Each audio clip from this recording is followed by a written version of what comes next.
आज हम देखेंगे प्राचीन भारत के इतिहास के अन्य महत्वपूर्ण प्रश्न।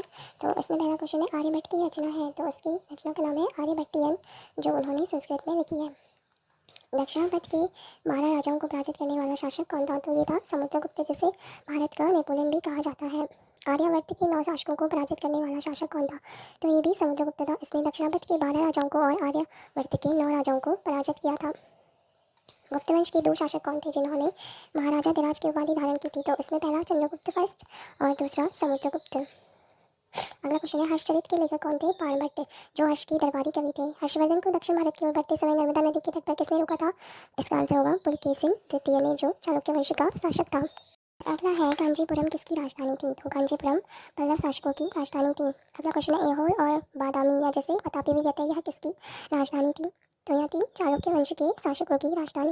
अगला क्वेश्चन है, चालुक्य शासकों का शासन कहाँ तक था? इनका शासन था कृष्णा और तुंगभद्रा नदियों के बीच। अगला क्वेश्चन है, पल्लव वंश को पराजित करने वाले कौन थे? इसका सही आंसर होगा चोल शासक।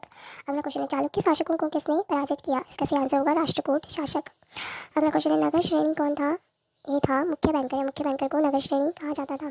सभा क्या थी? ब्राह्मण भूस्वामियों का संगठन। उर क्या था? ब्राह्म सभा। कायस्थ कौन थे? लिपिकों का प्रधान। नगरम क्या था? शिल्पकारों का संगठन। सार्थवाह कौन था? मुख्य शिल्पकार। संगम साहित्य में मूवेंद्रा क्या था? तो संगम साहित्य में मूवेंद्रा मतलब 3 मुखिया होते थे, जो चोल, चेर और पांड्य थे।